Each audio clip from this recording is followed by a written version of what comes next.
para cumplir con el horario. Buenas tardes a todos, para cumplir con el horario que habíamos prometido de empezar. Ya podemos ir organizándonos. Diego, estás como anfitrión, fíjate si podés ir compartiendo la pantalla. A ver. Hola, yo entré medio a destiempo, creo. Hola. Ah, ¿qué tal? ¿Cómo andás, Alberto? Sí, puedo compartir. Bien, bueno, damos inicio a la segunda, tercera jornada de los seminarios internos de Ingeniería en Sistemas de la Información. Tenemos el honor de tener aquí en la reunión a nuestro decano, Alberto Tolosa, así que si él está disponible, lo escuchamos para que nos dé las palabras de bienvenida.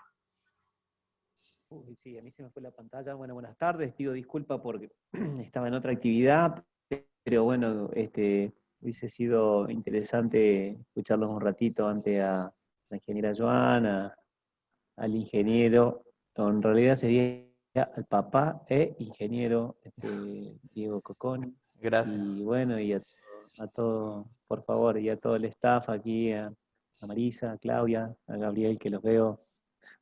Y bueno, como siempre, agradecer al área, ciencia y tecnología, a todos los que trabajan, todos los que hacen posible este trabajo de difusión y divulgación y hacer conocer lo que hacemos desde nuestra facultad, que en cierta manera nos pone orgulloso.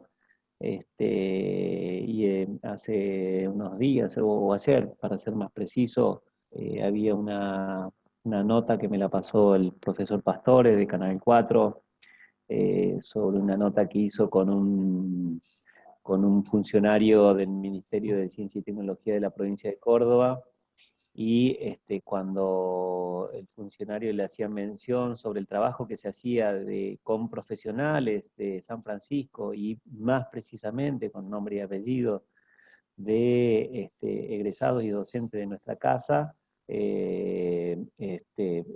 hasta no dudó de decirlo al aire de que se hacía ancho, ¿no? Se puso ancho, porque bueno, si eso le ocurre a alguien que es, digamos, un comunicador social de tanta envergadura, imagino, para con nosotros, para con los pares.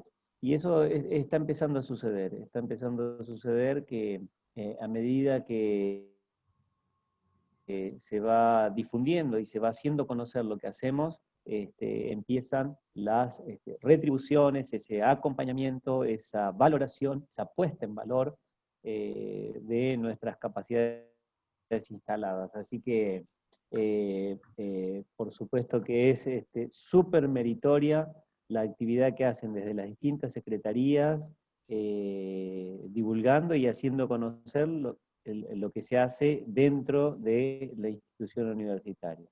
Así que en esa línea, Alfonsina, agradecer en términos de la sociedad, digamos, el esfuerzo que se está haciendo y estas actividades de manera en conjunta con los distintos departamentos académicos, y bueno, instarlos a seguir trabajando en esta línea. Y bueno, y a los dos disertantes del día de hoy, algunos he tenido la posibilidad de acompañarlos en otras etapas, de otras carreras y otros profesionales, y a los dos de hoy, imagino que ya están avesados en esto de difundir, de hacer conocer lo que hacen, tienen gran conocimiento sobre el tema, así que les deseo el mejor de los éxitos, que salga todo muy bien y que bueno, que sea una excelente jornada de trabajo, porque cuando uno hace una actividad que la siente propia, más allá del trabajo, indefectiblemente también la puede difundir como con la pasión con que abrazamos lo que nos gusta, ¿no? Lo que nos gusta hacer. Así que conozco a ambos y sé que son responsables profesionalmente de esta actividad que tiene que ver con la educación superior, con abrazar el conocimiento, la generación de los nuevos conocimientos, así que, y tienen algunos profesores allí que los van guiando y eso es muy bueno también, ¿eh? Van haciendo la posta. Así que bueno, que tengan una buena jornada de difusión el día de hoy. Bueno, muchas gracias Muchas Alberto gracias. por tus palabras. Gabriel Ceruti, el director de Departamento de Ingeniería en Sistemas de Información y vicedecano de la Facultad Regional San Francisco, nos querrá decir unas palabras, así que lo escuchamos unos minutitos. Muchas gracias, Alfonsina. Muy buenas tardes. Felicitaciones a los dos expositores que van a hacer uso de la palabra en la tarde de hoy. La verdad que es un gusto poder estar aquí presente y acompañarlos, sobre todo sumándome a las palabras que mencionaba el decano, con esta mirada de dar a conocer todo aquello que se hace en el ámbito de la facultad y específicamente en lo que refiere a las temáticas que la carrera está llevando adelante, y sobre todo poder ir construyendo este camino que en lo sucesivo seguramente va a empezar a tener resultados mucho más allá de lo que estamos esperando, en términos de que la misma comunidad se acerque ya a pedirnos que nos involucremos aún más en los procesos productivos, asesorándolos, ya no solo como una cuestión académica, que históricamente ha sido la referencia que tenía la universidad, sino que también puedan empezar a encontrar en cada uno de aquellos que desarrollan sus actividades de investigación o actividades de extensión universitaria, sobre todo que puedan tener esa aplicación en el ámbito de nuestras comunidades que son tan necesarias y que muchas veces las mismas empresas o instituciones lo ven como distante, ¿no? Piensan que quizás lo referido a investigación está pensado para empresas de otra escala o incluso empresas que están fuera de nuestro ámbito aquí de intervención. Y claramente esta es una muestra que seguramente animará a otros docentes a sumarse en las próximas ediciones, a los jóvenes estudiantes también a seguir abrazando esta idea de involucrarse en lo que refiere a investigación y, en definitiva, seguir enriqueciendo la propuesta académica que ofrecemos como facultad primero, y por supuesto como carrera a posterior, y sobre todo poder nutrir y complementar esos conocimientos, el desarrollo de capacidades que tanto requieren nuestros jóvenes y que seguramente van a poder volcar en la comunidad dentro de muy poco tiempo. Así que desde ya muchísimas gracias por la invitación y atentos allí a escuchar a los expositores, que son la razón y lo más importante de la jornada. Muchas gracias. Bueno, muchas gracias Gabriel por tus palabras y bueno, comenzamos con las exposiciones del día de hoy. En primer lugar vamos a tener al ingeniero Diego Cocconi, que nos hablará sobre simulación de procesos de negocio utilizando técnicas de minería de procesos para estimar recursos computacionales necesarios para la apropiada implementación de un sistema DPMS/SIOP.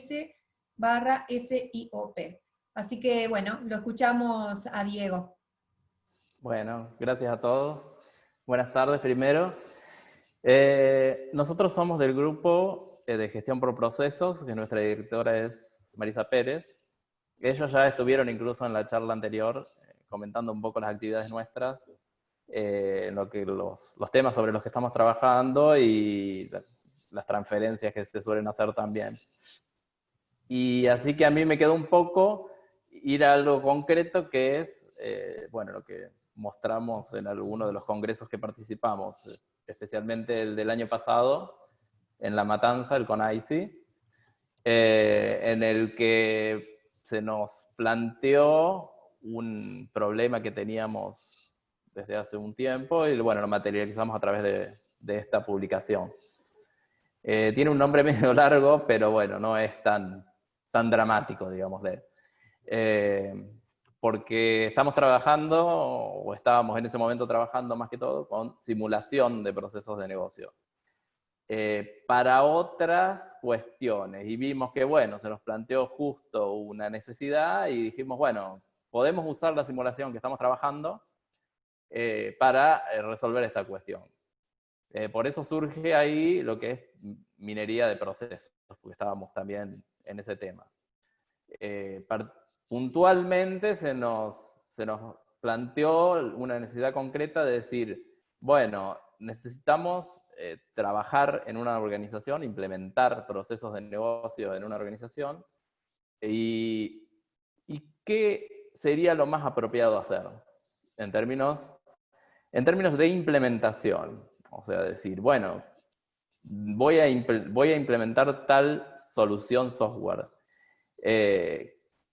¿Cuál sería el mejor esquema para llevar adelante esto, que me lo soporte, brindando un adecuado nivel de servicio para los usuarios? Es decir, bueno, lo podemos instalar en un solo servidor propio nuestro, vamos a requerir una arquitectura ya con varios servidores, o una solución en la nube, por ejemplo, poniéndolo desde algo pequeño hasta algo grande. Es decir, bueno, danos una idea de más o menos lo que necesitamos a la hora de implementarlo en la organización.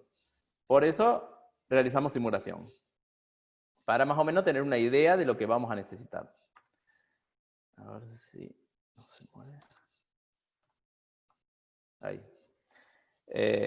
Bueno, les voy a comentar un poco una introducción a todos estos conceptos. El problema concreto es esa cuestión que se nos planteó, el objetivo que nos propusimos para solucionarlo, utilizando minería de procesos. Vamos a ver bien la propuesta de una manera bien gráfica, como para que todos los que no están relacionados en este tema puedan por ahí captarlo con una llegada a tierra, digamos. Vamos a ver un caso de estudio, que es justamente el que se nos planteó, algunos trabajitos que estuvimos analizando al respecto, parecidos, y las conclusiones que obtuvimos. Nosotros, como parte del grupo de gestión por procesos, hacemos énfasis en la aplicación de BPM en las organizaciones. Esto lo voy a correr. Se me corrió la diapositiva. Ahí, se me parecía. Está web la presentación, así que por ahí se puede poner medio inestable. Nosotros hacemos énfasis, como decía, en la implementación de la gestión por procesos de negocio, que es BPM, en las organizaciones. Esta visión implica un ciclo de vida de mejora continua, muy parecido al que hacen otras disciplinas como la calidad total. Nuestro ciclo de vida de BPM empieza identificando los procesos que las organizaciones están usando o que quieren implementar. Obtenemos un mapa, una visión global de todo lo que se hace.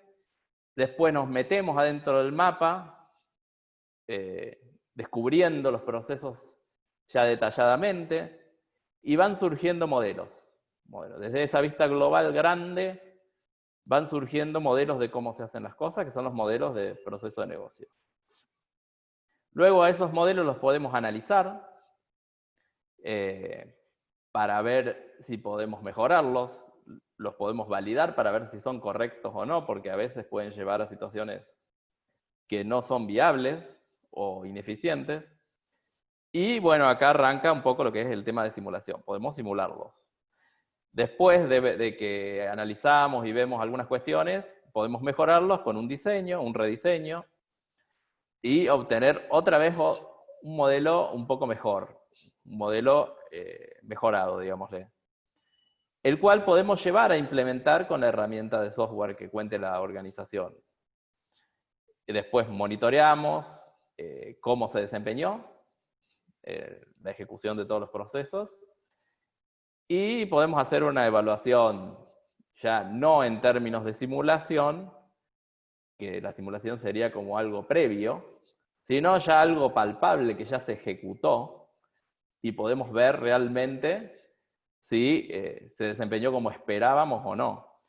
Ahí podemos plantear nuevamente un análisis para decir, bueno, estamos viendo que en la realidad se podría mejorar esto de nuevo. Y se forma un ciclo prácticamente sin fin. Sin fin porque una vez que por más que lleguemos al modelo ideal, siempre va a haber alguna condición que cambie en la organización. Las organizaciones son dinámicas y los procesos externos a los que están sujetos también. Y entonces este ciclo de vida siempre se va a tener que aplicar. No lo podemos dejar estático en decir, bueno, ya hicimos el análisis, ya hicimos la evaluación, ya hicimos todo y queda listo. O sea, lo ideal sería que se moviera siempre. Por todo lo que dije, vemos que la palabra modelado aparece bastante en ese ciclo, porque se van a modelar los procesos, especialmente en una fase temprana, que son las primeras 4, digámosle, 4 o 5. Pero no se suele hablar mucho en esas etapas de cuestiones de cómo vamos a implementarlo físicamente por un sistema. O sea, físicamente me refiero con el hardware y los sistemas, las arquitecturas de sistemas que van a ejecutar todos esos procesos. Siempre hablamos de modelos, modelo abstracto, modelo más o menos detallado, pero no nos centramos mucho en qué lo va a ejecutar. Los sistemas que ejecutan procesos pueden ser BPMS, de Business Process Management System, o SIOPS, Sistema de Información Orientado a Procesos. Son dos cosas distintas, pero bueno, son generalmente lo que uno se encuentra cuando dice, bueno, yo tengo este modelo de procesos en mi organización y quiero ejecutarlos. Entonces recurro a una de estas dos categorías de sistemas. La cuestión nuestra es decir, bueno, ya sabemos el sistema que vamos a usar, pero ¿qué requerimientos de hardware vamos a necesitar para ejecutar cierta cantidad de modelos? Entonces nos pareció interesante en la etapa temprana determinar los recursos computacionales, como para decirle a la organización, miren, ustedes quieren implementar esto, lo recomendable sería que compren un servidor, o que se suscriban a tal servicio de la nube o a tal proveedor. Entonces, nuestro objetivo fue justamente ese, es decir, considerar aspectos de implementación de estos sistemas durante la fase temprana, porque los modelos ya los tenemos, y con bastante nivel de detalle. Entonces, lo que podemos hacer es una simulación que propusimos nosotros en 2 etapas. En una de las etapas vamos a usar la minería de procesos, que es algo con lo que les decía antes que veníamos trabajando. A través de esa simulación de 2 etapas vamos a determinar más o menos los recursos que se necesitan como para recomendarle la arquitectura que debiera usar el que va a implementar el software. Les voy a comentar un poco de lo que es minería de procesos.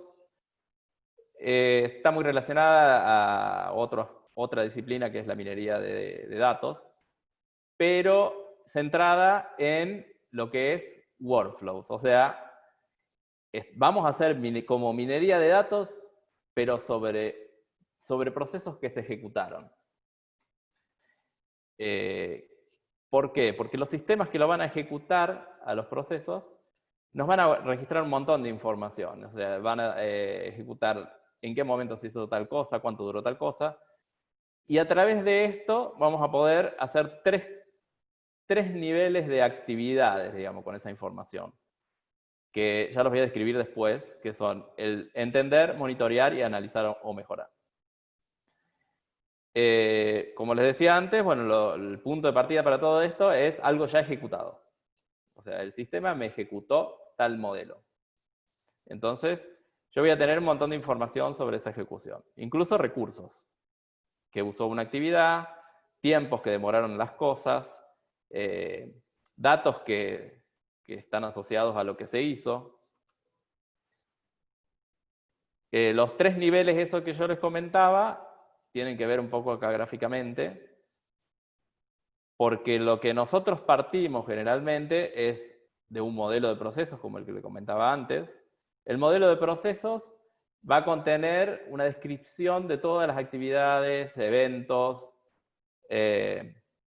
datos que me involucren un proceso que realice la organización. Entonces yo voy a modelar todos los procesos. Estos modelos, obviamente, van a tener en cuenta todos los componentes del mundo real con los que se desenvuelve la organización. Y los modelos se van a ejecutar por distintos sistemas, como les comentaba antes. Estos sistemas me van a generar un montón de registros de todo lo que se ejecutó, que lo van a guardar en forma de logs, que comúnmente se conoce en términos computacionales. Es decir, se realizó tal cosa a tal hora involucrando esto. ¿Cuál es la finalidad de esto? La primera de todas, cuando no tenemos modelo directamente. Hay organizaciones que trabajan y no saben bien cómo trabajan y lo hacen por inercia, digámosle. Ni siquiera analizaron sus modelos. No suele pasar bastante con algunos casos, algunas consultorías que hicimos. Hay un modelo implícito, en realidad, porque ya los están trabajando. Pero nunca se pusieron a verlo. A través de los logs, esto generado por la ejecución de sus sistemas, podemos descubrir los modelos. Podemos hacer como una ingeniería inversa y decir, bueno, esto es todo lo que vos hiciste y yo descubro que estás haciendo esto y te lo formalizo en un modelo. Ese es el primer nivel en el que se usa minería de procesos, que es descubrir. El otro nivel que se utiliza es, bueno, yo tengo un modelo, porque me lo puse a analizar y a diseñar y lo veo, pero ¿es realmente lo que se está llevando a cabo? Porque en la práctica a lo mejor se saltean pasos, hay problemas, un montón de cuestiones que van a quedar reflejadas en el log. Entonces yo lo que puedo hacer es un espejo, de decir, bueno, esto es lo que se ejecutó, esto es lo que yo esperaba. Y entonces puedo hacer una comparación a nivel de conformidad, sería. Decir, bueno, sí, se está cumpliendo lo que yo dije, o no, hay ciertos inconvenientes. El último nivel, que ya es más complejo todavía, es decir, bueno, a partir de lo que yo tenía modelado, que creí que estaba bueno, me surgieron otras cuestiones en la práctica que no tuve en cuenta. Entonces puedo mejorar los modelos. Entonces vamos jugando con esos niveles. La propuesta nuestra, ya hablando en términos de simulación, es la siguiente. Estamos en las etapas del principio. Tenemos modelos de procesos, que son como el que está acá en la figura con las actividades en amarillo. O sea, tengo un esquema de lo que hay que hacer. Para, por ejemplo, el pedido de orden de un stock, de un almacén. Tengo que verificar disponibilidad, rechazar pedido, preparar el producto. O sea, tengo el esquema de lo que hay que hacer, en forma de modelo detallado. Voy a tener un montón, porque las organizaciones tienen un montón de procesos. Lo que estamos nosotros usando, obviamente, para modelar estos procesos, es BPMN, que es un lenguaje gráfico, que muchos por ahí ya lo habrán escuchado nombrar, para describir con una semántica bastante completa lo que es las actividades que las organizaciones hacen. ¿Qué hacemos con esos modelos detallados que los tenemos al inicio? Les realizamos una pequeña adaptación.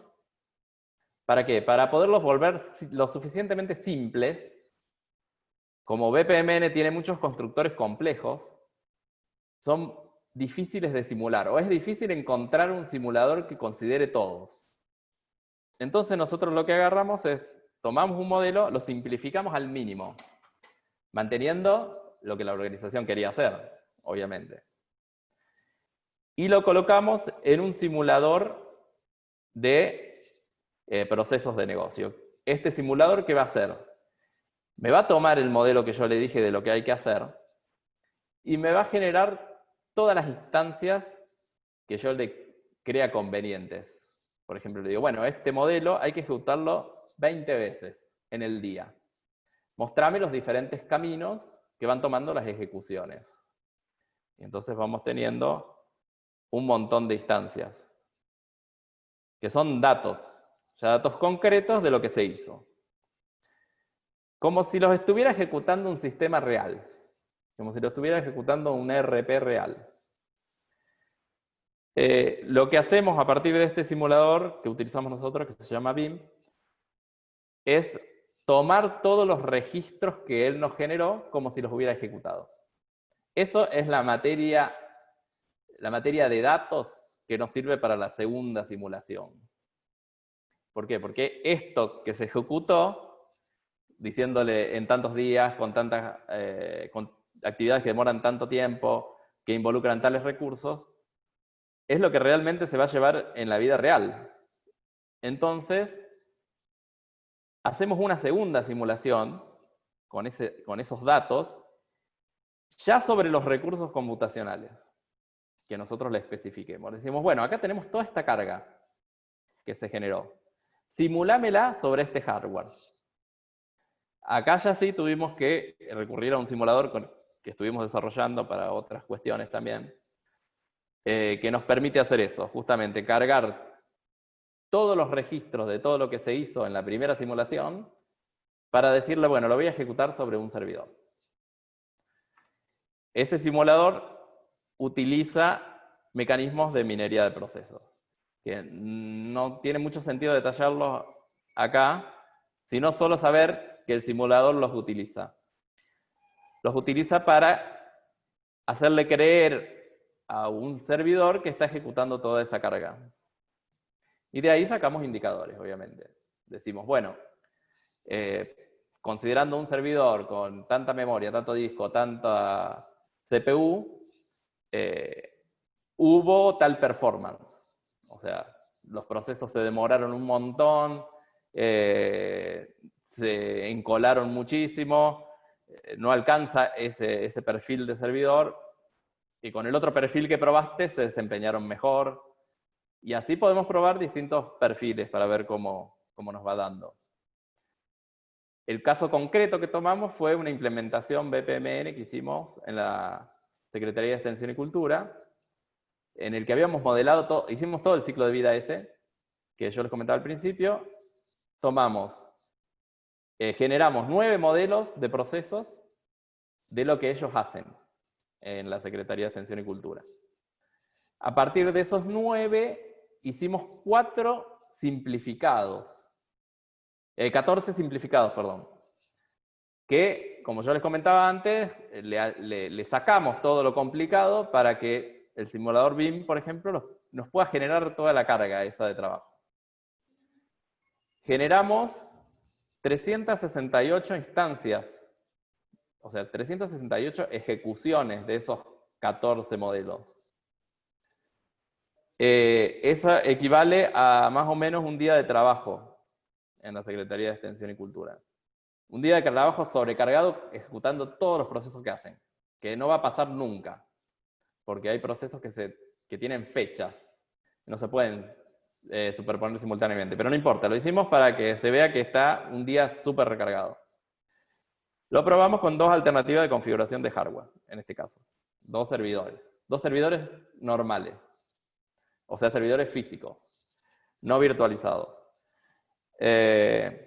Bueno, ahí un dato aparte también es que se ejecutaron 534 instancias de tareas, exclusivamente computacionales, que están incluidas dentro de esas 368 instancias de proceso.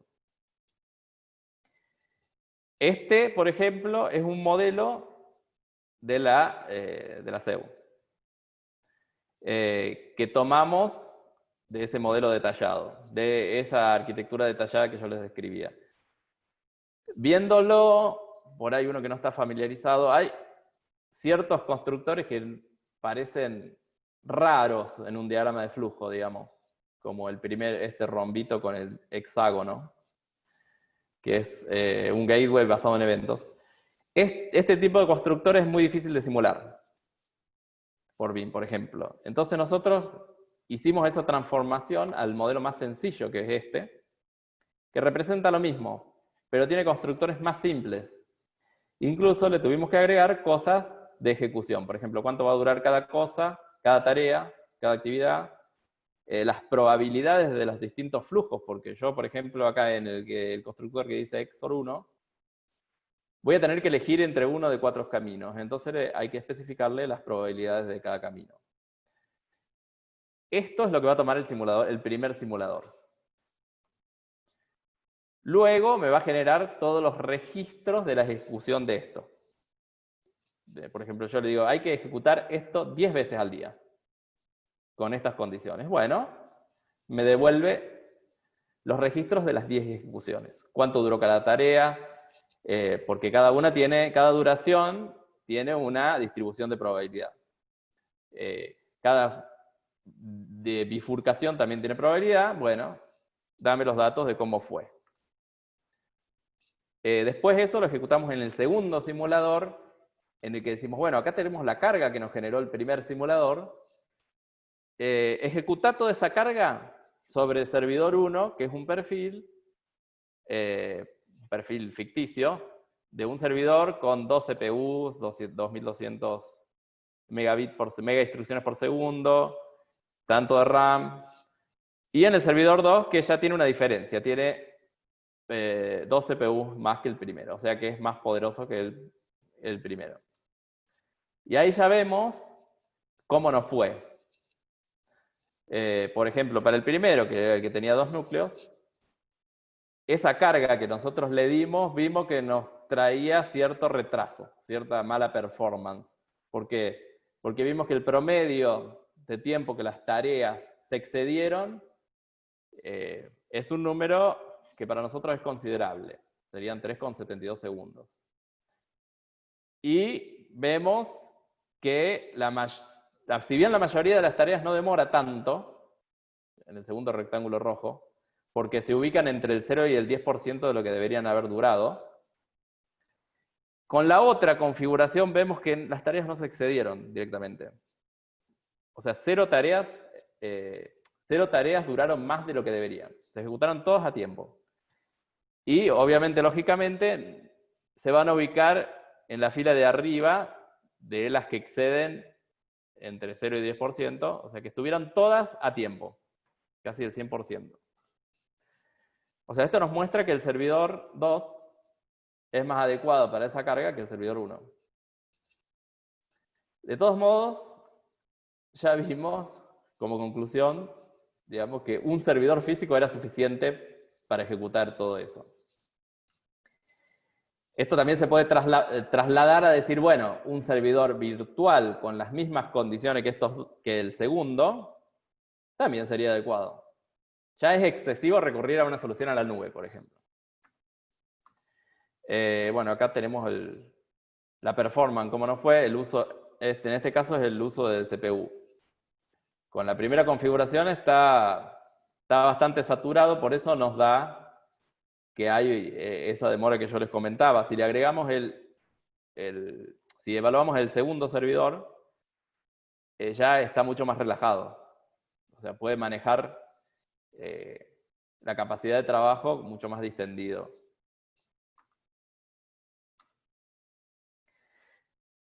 Hablando un poco sobre los trabajos que están relacionados con lo nuestro, porque siempre tratamos de hacer eso, de decir, bueno, estamos trabajando en esto, veamos qué hicieron. O veamos qué hay y qué nos sirve. O diferenciémonos de quién ha hecho otra cosa. Lo que vimos con respecto a lo que sacamos valorable, digamos, de este tema es que hay muchas herramientas de simulación. Por ahí, para los que están metidos en el tema, pueden contar con Visage, por ejemplo. Bonita también puede simular.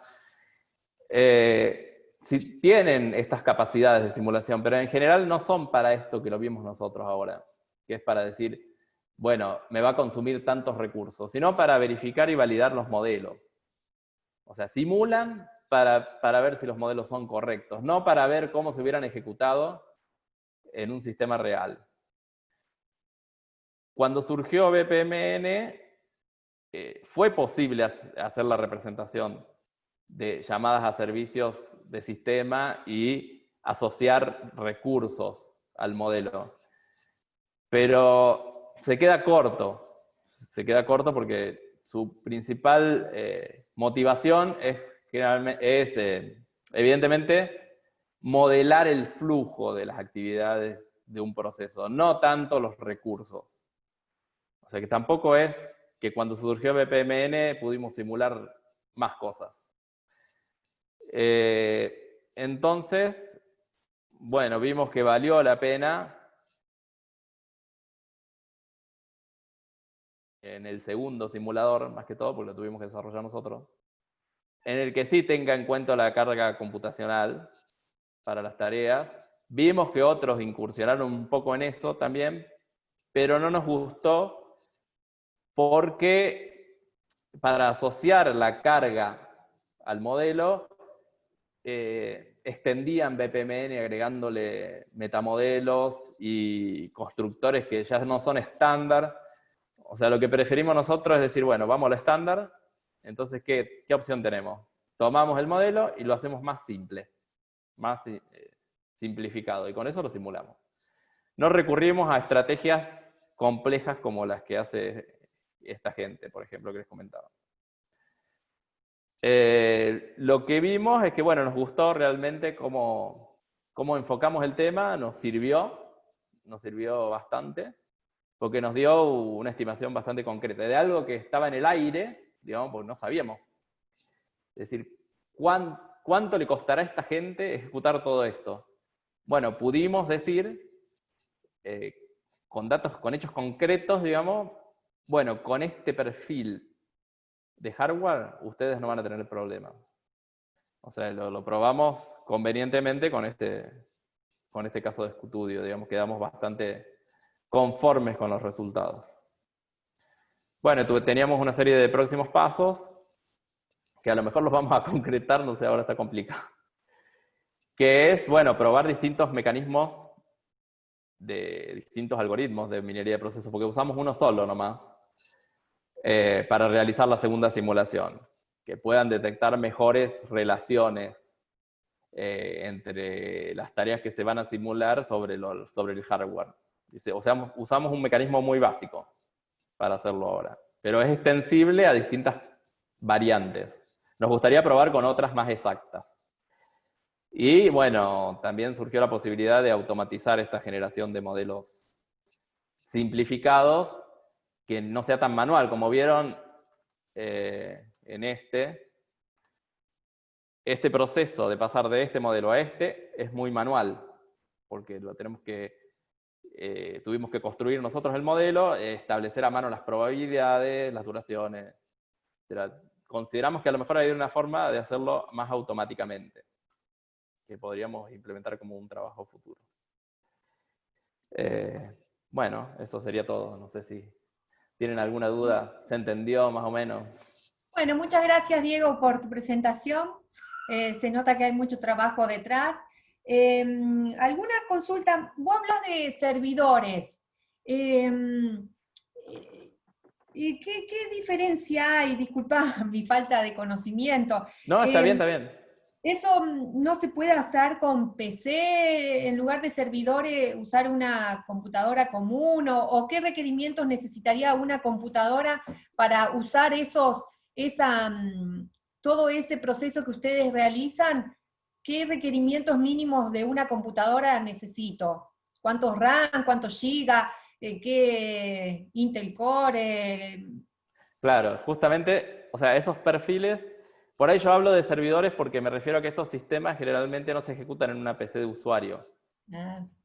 Generalmente se ejecutan en los servidores que tenga una organización, como tenemos la UTN, que incluso no son servidores físicos dedicados. O sea, es un servidor que adentro tiene virtualizaciones de otros servidores virtuales. O sea, pero con el esquema que tenemos acá podemos probarlo así como decís, sin problema. Decir, bueno, tenemos una PC normal. Bueno, en uno de esos perfiles, como el 1 o el 2 que yo cargué, que mostraba ahí, le decimos, bueno, tengo la PC Intel, como dijiste vos, de tantos gigahertz, tanta memoria, tanto disco, tanto, y lo pruebo como un perfil más. O sea, sería lo mismo, nada más que yo por ahí hablo en esos términos de servidores por eso, por una cuestión de que no se ejecuta este tipo de sistemas o sea, no es como un Word, un Office, en una PC de usuario, digamos. Pero no hay diferencia, no hay diferencia. Es decir, bueno, una PC de usuario puede ser un servidor también. Claro. En todo caso. Bien. O sea, podemos probar todo. Y esto entonces dijiste que lo lo probaron en la Secretaría de Extensión de la facultad. Sí. Y hoy en día están trabajando sobre alguna de las mejoras que ustedes pudieron realizar. Si tienen mejoras implementadas de acuerdo a este estudio, pueden hoy decir, gracias, se nos ha resuelto algún problema, algo así. Sí, ¿O el pudimos caso de mejorar el estudio, tiempo? claro. Sí, el caso de estudio por ahí tiene sus, no sé si años, pero tiene meses. Tranquilamente, no recuerdo exactamente de cuándo fue planteado. Hace tranquilamente 2 años. Y ha cambiado muchísimo la CEU desde ese momento en el que hicimos esos modelos. Por ejemplo, sí coincidió con algunas cosas que recomendamos. Coincidió bastante. Se automatizó, porque antes era todo más manual. Más manual, muy basado en lo que nosotros llamamos la peste del Excel, o del Google Docs de Excel, que había desparramado por todos lados, y bueno, implementaron un sistema que para la gestión de cursos que le automatizó bastante las tareas, más o menos siguiendo lo que habíamos propuesto nosotros como mejora.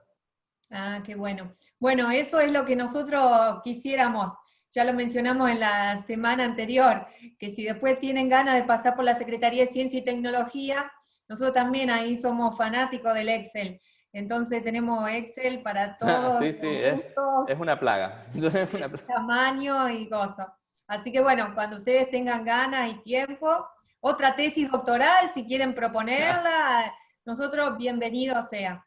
Así Sí, que a bueno, nosotros nos gusta, más que todo porque son casos de estudio también, y bueno, porque se puede ampliar esto a otras áreas, digamos, para que lo vean. bien. Bueno, Diego, agradecemos tu presencia, felicitaciones por la exposición y por todo el trabajo que hay detrás, así que nuevamente felicitaciones. Bueno, gracias. Ahora pasamos a Rebeca Schwab, que nos dará su siguiente exposición. Vamos a darle la habilitación para que nos comparta pantalla. Bien. Diego, te felicito, a todo el equipo. Me encantó el tema. Bueno, gracias. Sí, la verdad que nos Muy pareció bueno el tema. bien aplicable. Bajado Sí. a tierra también. Bajado a una realidad que pueden vivir las organizaciones. No, está re lindo, muy interesante. Así que lo más probable es después le consulte si se puede ir por el lado de inteligencia artificial por ahí con los datos que van a ir sacando. Sí, seguro. Va a ser una base de conocimiento interesante ahí, con tiempo sobre todo de procesos. Bien. Sí, hay bastante para explorar. Sí. Bueno, continuamos con la exposición de la ingeniera especialista Rebeca Schwab, que nos dará su exposición sobre modelo ontológico para la elicitación de requerimientos basado en la adecuación funcional de la norma ISO 25010. Así que te escuchamos, Rebe, cuando quieras empezar. Bueno, muchísimas gracias por la invitación.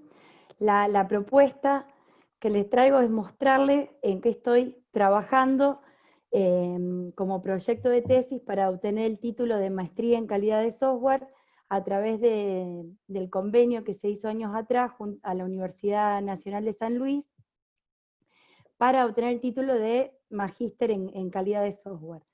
Este es mi tema de tesis. La propuesta es un modelo ontológico para la licitación de requerimientos basados en la adecuación funcional de la norma ISO 25010. Parecido a lo que dijo Diego, no se asusten del título porque ahora lo vamos a explicar un poquito más en detalle. Mi director es el magíster ingeniero Carlos Salgado, y también tengo que reconocer que me siento acompañada con otros ingenieros como es Mario Peralta y Alberto Sánchez, que también me dan soporte en este tema. Bien, la maestría era en calidad, pero la idea siempre fue vincular ese trabajo final a la rama a la que me dedico, que es inteligencia artificial y ciencia de datos, que entre las dos comparten lo que vendría a ser la parte de machine learning, que da soporte a las dos ciencias. Y buscando un tema que podría unir a estas dos disciplinas, encuentro lo que es ontología. La ontología es aquella disciplina que a mí me va a dar la posibilidad de buscar a través de ella una solución a un problema. Pero bien, tenía que plantear un problema. Entonces el problema, en función a una investigación que se hizo y distintas encuestas a empresas, pequeñas empresas de software de San Francisco y la zona, se detectó que no se aplican realmente todas las prácticas que ofrece la ingeniería de software en cuanto a los distintos modelos que se ofrecen para el desarrollo de un producto de software. Y otro problema es que existe un gap semántico, error semántico, entre en el modelo funcional desde la fase de análisis a la fase de diseño. ¿Qué decimos con esto? Puede que en distintas situaciones no exista un entendimiento completo de los requerimientos que pide el cliente. Entonces existe un error semántico conceptual de cuáles son realmente esas necesidades del cliente que el analista no sabe interpretar, y el analista quizás lo sabe interpretar pero no sabe comunicarlo al diseñador. Entonces, en función de esos dos problemas, lo que se busca es implementar un modelo ontológico que dé solución a ese tipo de problemas. La primera parte del título, modelo ontológico. Si yo les digo a ustedes qué es banco, ¿qué interpretan ustedes por la palabra banco? ¿Qué se les viene en la cabeza?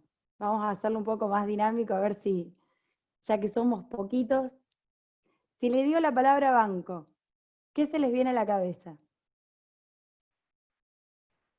Un lugar para sentarse. Muy bien, un lugar para sentarse. ¿Alguien que me diga algo más? Un lugar donde uno pierde el tiempo. Y más ahora con todas estas trabas que hay. Muy bien, ahí veo que alguien más contestó. Entonces fíjense en que al no establecer un contexto, cada uno puede tener una interpretación distinta sobre la palabra banco. Lo que viene a ser la ontología es esa disciplina que a mí me permite conceptualizar distintos objetos, distintas entidades, dentro de un contexto y generar entendimiento por cada una de las partes que están vinculadas en ese contexto. Entonces yo necesitaba establecer un modelo ontológico que permita lograr entendimiento por parte de los involucrados en un desarrollo de software. Ese fue el primer desafío. Entonces acá ven, banco puede ser una entidad financiera, un lugar para sentarse, y distintos conceptos. Pero la idea es siempre ubicarlo dentro de un dominio. ¿Para qué este modelo ontológico? Para la licitación de requerimientos de software. ¿Qué es la licitación de requerimientos? Miren, cuando uno googlea en las etapas de desarrollo de software, va a encontrar desde definiciones como análisis, diseño, desarrollo, implementación, o gráficos, imágenes un poquito más detalladas que van desde un preanálisis, análisis, diseño, desarrollo. La etapa de licitación se ubica dentro de la parte de análisis de sistema. Implica ese conocimiento inicial del dominio en el cual yo voy a trabajar. Para establecer ese conocimiento del dominio, la ingeniería de software ofrece distintas herramientas, como ser entrevistas con los distintos usuarios que participan del sistema, análisis de documentos, entrevistas grupales. El objetivo de estas entrevistas es conocer dónde, digamos, el dominio en el que se va a desarrollar el producto de software y conocer el problema y cuáles son los requerimientos que yo quiero resolver.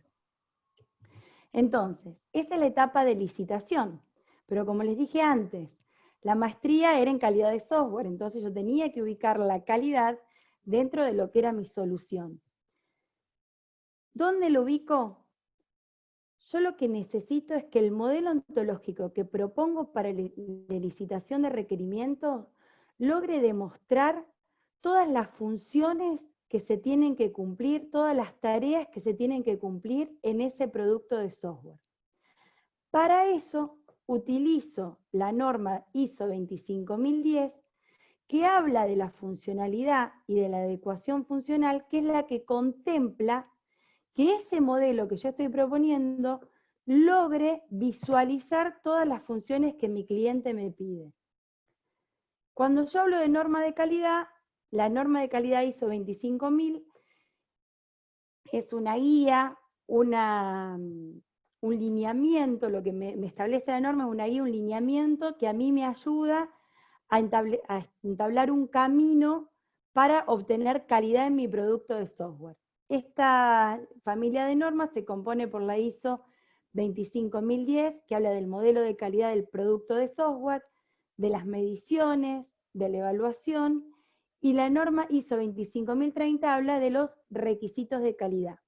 Esta familia de normas también contempla aquellos requerimientos funcionales. Es algo que también quiero aclarar.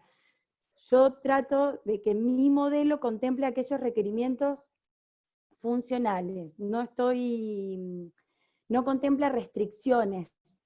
El modelo que es a futuro una cuestión a implementar.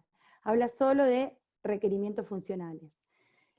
La norma ISO 25030 habla de estos requisitos de calidad funcionales que yo debería contemplar en el modelo. Yo les decía, la 25010, a través de la adecuación funcional, lo que me permite es evaluar el modelo ontológico que voy a proponer. ¿De qué consiste esta adecuación funcional? De 3 subcaracterísticas. Completitud, que implica que mi producto de software debe contemplar todas las funciones que mi cliente solicitó. La pertinencia es evaluar si esas funciones que realiza el software corresponden o no con el dominio o el problema que yo tenía que solucionar. Y la corrección, si las funciones establecidas en mi producto de software funcionan correctamente. Si bien ustedes me van a decir, bien, pero pertinencia y corrección hacen más al producto final que a la etapa de licitación. Sí, la etapa de licitación lo que más voy a evaluar es la completitud, que realmente mi modelo ontológico logre visualizar aquellas funciones principales que van a dar una solución a mi cliente. La solución, la imagen que van a ver ahora, ustedes se van a imaginar fuegos artificiales, no, es muy fea, porque para establecer un modelo ontológico tuve que recurrir a un framework que me dé base para establecerlo. Este framework es Protege. Protege es una herramienta desarrollada por la Universidad de Harvard que lo que a mí me permite es establecer mi modelo. Miren, yo les voy a mostrar el modelo, fíjense que es bastante simple. Les voy a mostrar otra imagen como para que tengan un poquito más de emoción, que es esto, donde se ven las distintas clases y las relaciones entre esas clases. Pero les voy a explicar un poquito de qué consiste esto. Cuando uno comienza a desarrollar un modelo ontológico, tiene que mirar una metodología de construcción, de desarrollo de ese modelo. La metodología que yo utilicé fue la metodología 101, donde lo que va llevando para la construcción de modelo a distintas etapas con el objetivo de encontrar clases que me permitan conceptualizar distintas funciones, por decir actores, propiedades comunes que se encuentran en todo dominio, ¿sí? Entonces, cuando yo, empresa de software, que tengo un cliente que viene a requerir mis servicios, voy a contar con una organización que puede tener determinados datos. Yo ahora les voy a mostrar un poco cómo opera Protege. Esa organización puede estar compuesta por áreas. El objetivo, ¿por qué me interesa identificarlas? ¿Por qué? Porque un sistema de software puede dar solución a la organización completa o simplemente a un área. Luego, esta organización contempla funciones, y acá lo que ayudó la incorporación de las normas ISO es dividir las funciones principal y apoyo para poder determinar realmente que existe la completitud funcional y que no existen funciones abiertas, por así decirlo, funciones que existen sin dar solución a nada. Analizo también los registros, o sea, qué datos guarda cada función. ¿Cuál es el objetivo de esto? Comenzar a comprender el vocabulario de cada dominio y que las partes involucradas, los distintos actores involucrados en el sistema, comiencen a familiarizarse con esas palabras. Algo importante que también aportó contemplar la norma fue contemplar los interesados en el dominio. Les voy a mostrar más adelante que esta herramienta fue evaluada por 3 organizaciones y el impacto que resultó en los analistas fue esta parte. ¿Por qué? Uno desarrolla el software atacando un problema y por lo general se olvida que cualquier dominio forma parte de otro más grande. Puede haber distintos interesados en ese producto de software, ya sea proveedores, clientes, inversionistas. Entonces, esa estructura de un desarrollo de un sistema pasa realmente a tener una importancia en el modelado del negocio. Es un poco, a lo mejor Diego y Marisa, no sé quién más está conectado de su grupo, pero estimo que ustedes que ven más negocio, esto es una mirada más general que lograron ver los chicos, que decían, mira, yo siempre estoy concentrado en solucionar un problema de software, y la verdad es que en mi software pueden generar un impacto el Estado, un interesado, un inversionista, un cliente, un proveedor, que en la diaria por lo general se evita esa mirada. Bien, para la evaluación del modelo utilicé un modelo de triangulación que en primera parte se utilizan razonadores lógicos formales, luego se hace una lista de chequeo de los errores comunes que puede haber en el modelo, luego se busca verificar a través de preguntas de competencia, y de todas esas actividades se obtiene un resumen de esa evaluación. Quiero comentarles ahora, antes de pasar a mostrarles el modelo en Protege, el resultado. Nosotros hicimos esta herramienta, se la brindé a 3 analistas de 2 empresas locales y una empresa de la zona. Uno es un analista de una empresa de seguros y 2 analistas de 2 empresas locales de desarrollo de software. Ellos probaron la herramienta en 10 proyectos.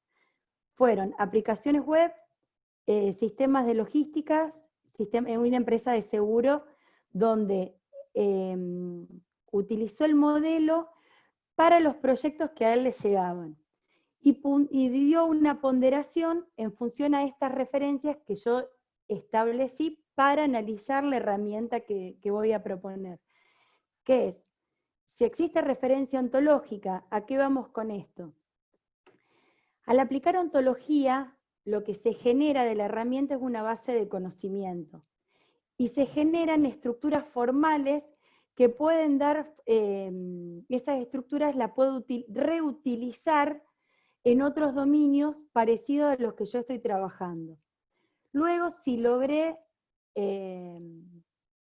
controlar todo el vocabulario del dominio, o sea, conocerlo, si las búsquedas y consultas que resultaron sobre el modelo fueron consistentes, si pudieron adquirir conocimiento, si lograron establecer agrupamientos y similitudes en esas clases que se establecieron, si lograron representar resultados, si están dispuestos a reutilizar el modelo, por sobre todo, y si lograron establecer inferencia.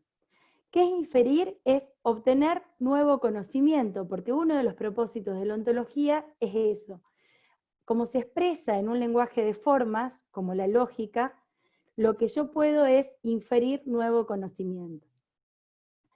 Las ponderaciones, sacando el promedio y la desviación, dieron estos resultados. Si bien los dos, todos se correspondían a una distribución normal, los dos referentes que impactaron, no negativamente, pero que no tuvieron una desviación con respecto a la media un poquito más representativa, fue la referencia ontológica y el vocabulario controlado.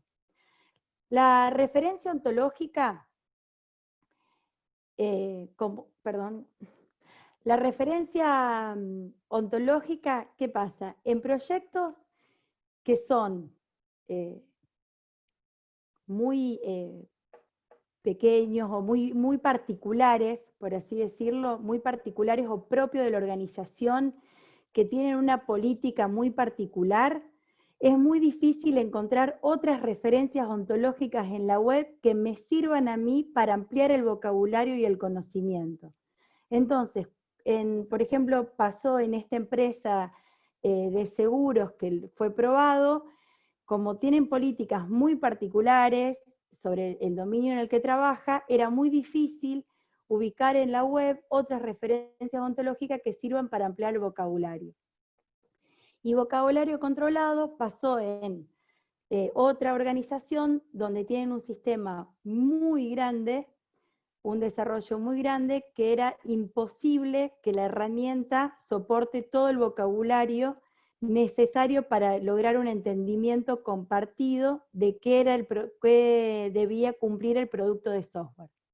Entonces, la conclusión a la que llegamos es que en productos de software, en dominios muy grandes, ¿sí?, la herramienta no cumple o no cubre toda la expectativa, ¿sí?, por la que fue creada, sobre todo en la parte de vocabulario y entendimiento.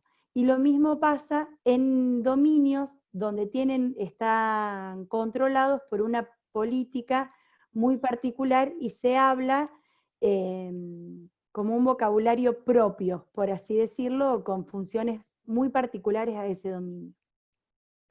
Las conclusiones que llegaron estos profesionales fue que el modelo ontológico resultó una herramienta que logra visualizar el dominio completo de aplicación en dominios de cierto alcance, permite establecer una base de conocimiento para trabajar con un lenguaje de formas, o sea que yo esa base de conocimiento la puedo aplicar, inferir en otros dominios. Si bien no contempla la especificación de requerimientos, porque la licitación es una etapa anterior a la especificación, va a acompañar a ese proceso.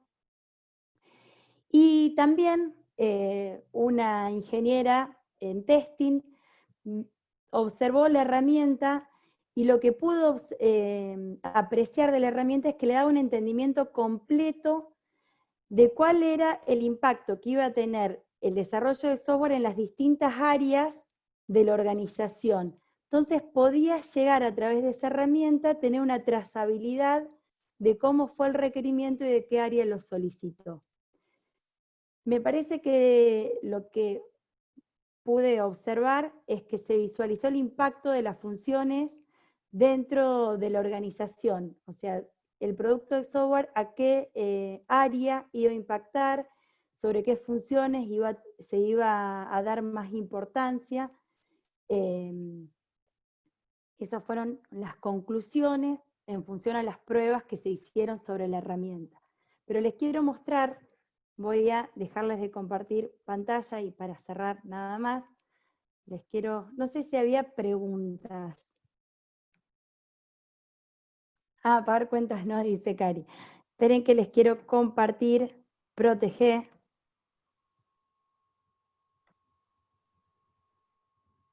Y ya cerramos. Cuando yo les hablaba de que uno tiene que establecer la ontología, se establece como un diagrama de clases.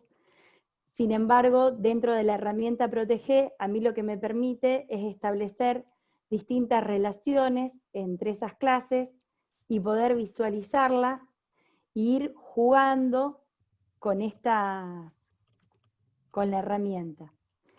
para poder nosotros controlar si esto andaba, nosotros estamos trabajando sobre un titulador automático que estamos haciendo para el área de servicio de química. Entonces comenzamos a establecer instancias, cargar instancias en el modelo. Ustedes van a ver que es analizar muestra, cobrar interesados, enviar informes, facturar a los interesados, informar incobrables, registrar paquetes de análisis, distintas normas de calidad. Lo que a mí me permite la ontología es aplicar razonadores e inferir, ahí yo estoy aplicando el razonador, y si ustedes pueden visualizar, por ejemplo, yo digo que, a ver, tomar muestra, si ustedes se fijan acá está como más rosadito. Lo que me dice es, mirá, como en tu modelo ontológico vos estableciste una relación entre las funciones de apoyo y las áreas, la ontología te dice, mira, te faltó contemplar que el área laboratorio tiene que ejecutar la función tomar muestra. Y me va completando, protege toda la ontología con las funciones, actores, y todos los datos, por así decirlo, que yo necesito para entender el dominio. Si ustedes se fijan, yo acá tengo temperatura, tiempo de agite, tiempo electrodo, tipo de muestra, que bueno, Alfonsina va a estar más familiarizada con esos conceptos, pero cuando nosotros comenzamos a desarrollar el software, nos encontrábamos con palabras que desconocíamos y no sabíamos hasta qué punto era necesario contemplarlas o no en el desarrollo, y bueno, nos fuimos familiarizando con todo el vocabulario necesario para entender el dominio en el que estamos trabajando. En este momento estoy en la etapa final, por así decirlo, de mi proyecto de tesis, ya fue evaluado, y bueno, esperamos ahora cerrarlo. Espero que les haya gustado, estoy trabajando en esto. Me gustaría conocer que me den sus comentarios. Muchas gracias, Rebe, por tu excelente exposición, muy clara la exposición. Y acá tenemos a Diego que quiere hacerte una consulta. Diego, por favor, encendé el micrófono. Bueno, sí, primero una observación, digamos que Vamos, Diego. no está feo el diagrama. O sea, Bien. no me pareció feo. Bien. Si podés compartir de nuevo, yo Dale. te quería hacer una preguntita que por ahí me quedó. A lo mejor lo dijiste de otra forma, pero no lo entendí bien. Bien. Comento, Alfo, que el grupo de Marisa es mentor. O sea, en la parte de las problemáticas, que tenías dos, me parece, Sí.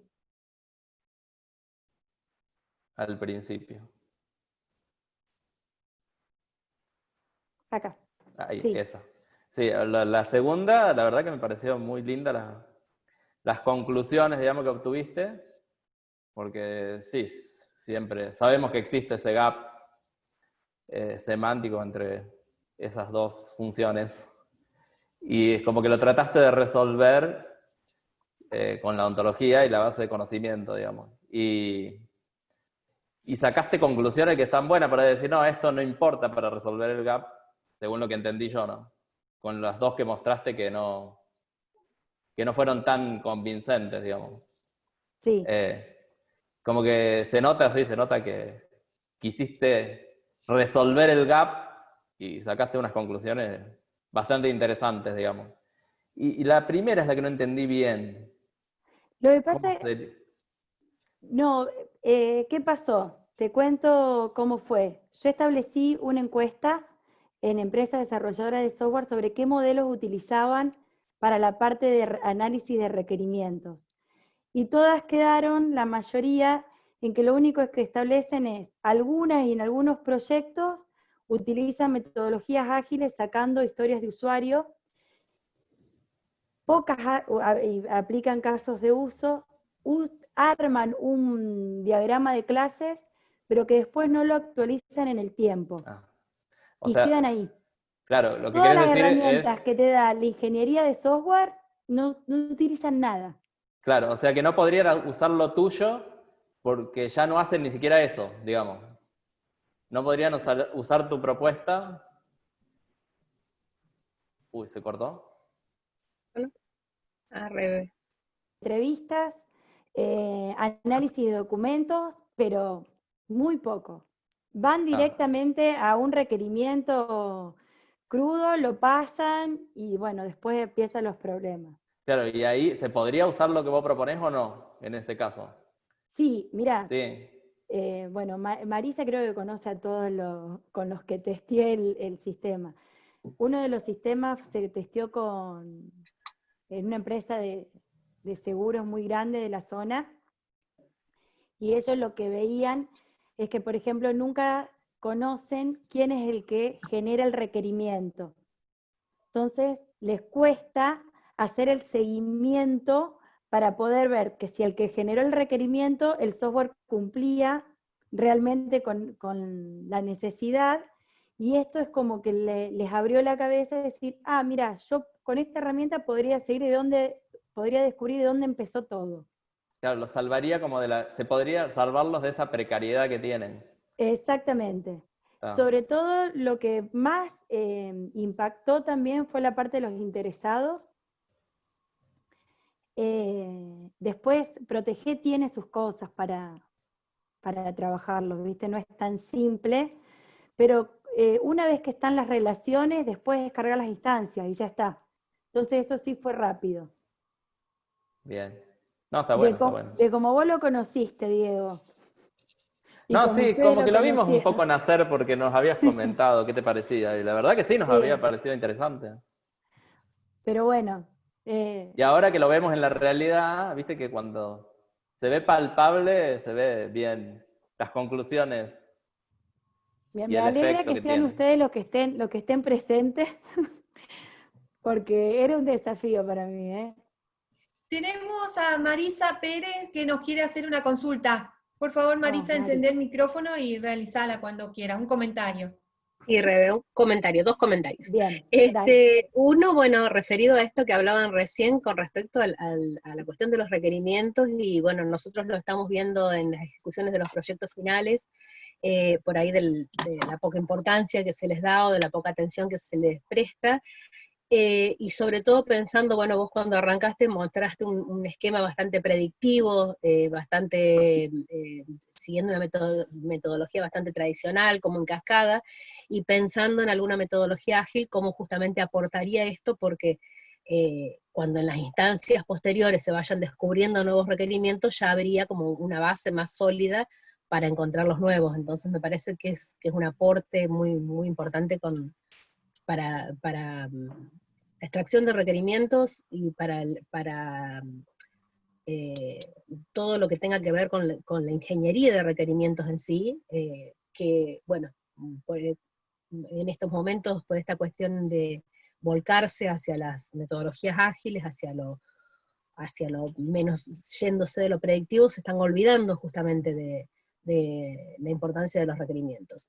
Y por otro lado, otro tema que salió recién justamente es el de los interesados, y te quería comentar que no sé si lo habrás tenido en cuenta, pero el PMBOK, que es el estándar del PMI para la gestión de proyectos, que habla de la gestión de proyectos en general, no solamente de los proyectos de software, define 10 áreas de conocimiento a las que propone prestarles atención en el desarrollo de cualquier tipo de proyectos, y una de esas 10 áreas de conocimiento justamente es la de los interesados, y propone hacer una gestión profunda de los interesados en el momento de la planificación del proyecto, durante la ejecución del proyecto, y como tareas de monitoreo y control. Es decir, que el rol de los interesados, y bueno, y tiene que ver también con este tema del cierre y del testing y de las pruebas funcionales, que bueno, nosotros ya desde cuando veíamos, o desde cuando se usaban más los casos de uso, planteábamos que justamente los casos de uso identificados en una primera etapa servían como base para elaborar los planes de testing bueno, es como retomar esas viejas teorías, no viejas porque están en desuso, sino porque han sido un poco las bases en las que se establecieron todas estas ramas de la ingeniería de software. Así que me parece que es un aporte muy, muy, muy interesante, y poner el foco en requerimientos creo que es muy valioso. Y bueno, y desde este punto de vista, ya con un modelado mucho más formal, obviamente lo enriquece. Así que Sí, por ahí felicitaciones. eso que decís, Marisa, sí es cierto, por ahí se Sí. está bastardeando mucho los temas formales, está todo tendiendo a la ágil y creyendo que no hay que registrar nada, que se hace directamente el trabajo. Sí, Sí, sí. voy a tomar esto del PMBOK para Bien. también ponerlo, registrarlo e investigarlo un poco más a fondo. Sí, Ya te gracias. aporto algún material extra. Gracias, gracias, Bueno, gracias. felicitaciones, Rebe. Muchas gracias. Felicitaciones, Rebe, y en síntesis, ¿cómo es que te involucraste en este tema para la elección del tema en tesis de maestría? Lo que pasa es que inteligencia artificial toca ontología a través de sistemas expertos donde buscan el entendimiento de algún dominio. Como ontología trabaja con todo lógica, lógica proposicional, lógica de primer orden, nosotros en inteligencia artificial lo vemos. Y quería que mi tema de tesis tenga algo de inteligencia artificial. Por eso traté de hacerlo, de combinarlo junto con calidad. Muy bien. Bueno, se nos acaba el tiempo, ya en unos minutos empiezo a dar clase, así que les agradezco enormemente a Rebeca y a Diego Cocconi, Rebeca Joan y Diego Cocconi, por sus excelentes posiciones, felicitaciones por su trabajo, y bueno, a seguir adelante con sus investigaciones para dar finalidad a sus cursos que ambos tienen en camino, así que bueno, los invitamos a seguir trabajando. Así que felicitaciones nuevamente y los esperamos la semana que viene en el cuarto encuentro de los seminarios de Ingeniería en Sistemas de Información. Así que bueno, saludamos Muchas a todos. gracias.